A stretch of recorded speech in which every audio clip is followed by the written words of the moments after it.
Hello everyone, आज फिर से एक नए सफर पे चलते हैं। आज हम आपको बताने वाले हैं केनी-ज़ेरो रिएक्शन के बारे में।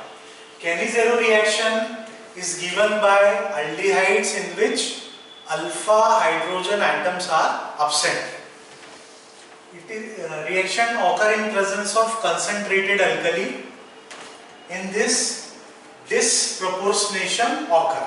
Disproportionation means ऑक्सीडेशन रिडक्शन दोनों होगा। अल्डोल कंडेंसेशन हम लोगों ने पढ़ा था, वहां पर अल्फा हाइड्रोजन प्रेजेंट होना जरूरी, यहाँ अल्फा हाइड्रोजन अब्सेंट होना चाहिए पहली बार।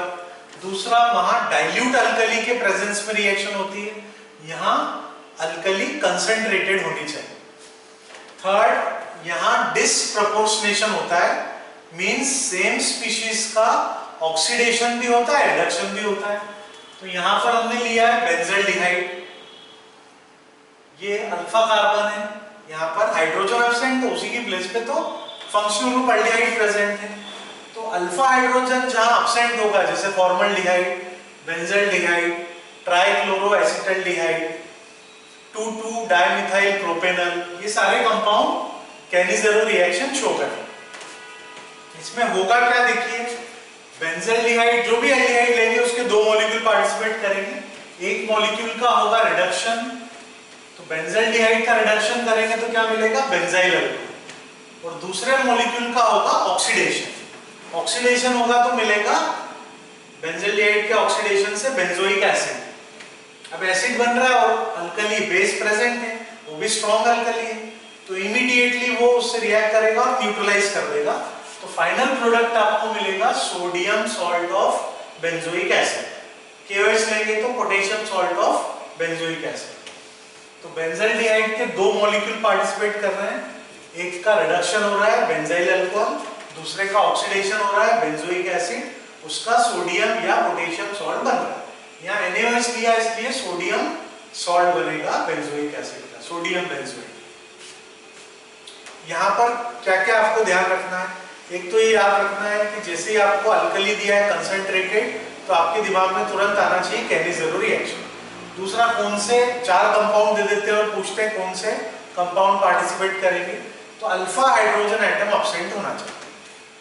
फंक्शनल ग्रुप से जुड़ा हुआ कार्बन होता है अल्फा कार्बन, उस पर हाइड्रोजन एब्सेंट होना चाहिए। तीसरा, इसमें पूछा जाता है RDS, रेट डिटरमाइनिंग स्टेप क्या होगा, तो हम मैकेनिज्म आपको समझा रहे हैं, इजीली आप याद रख पाए। देखिए, सबसे पहले जो भी अल्कली है उसका आयोनाइजेशन होगा, उससे मिलेगा हाइड्रोक्साइड आयन।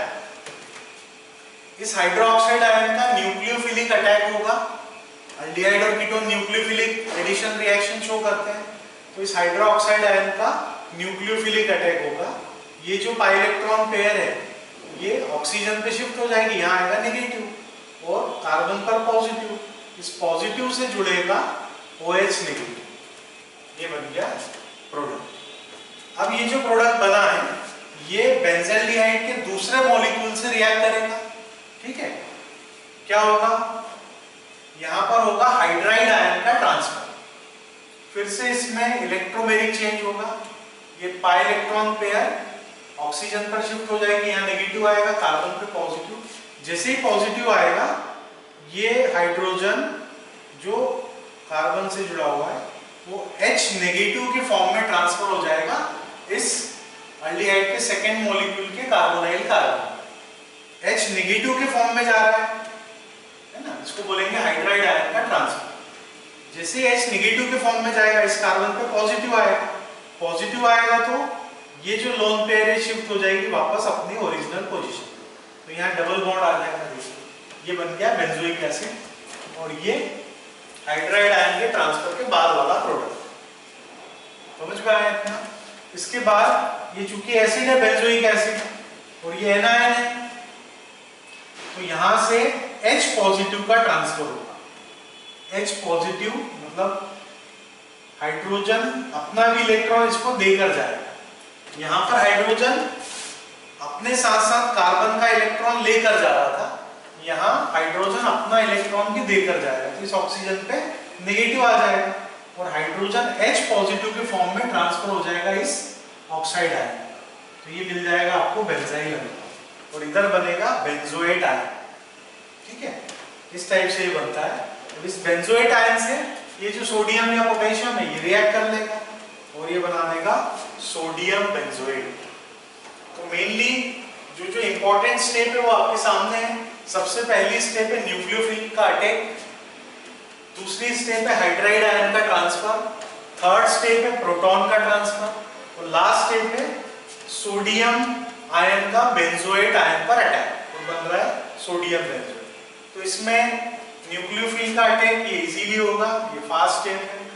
प्रोटॉन का ट्रांसफर इजीली होता है, ये भी फास्ट है।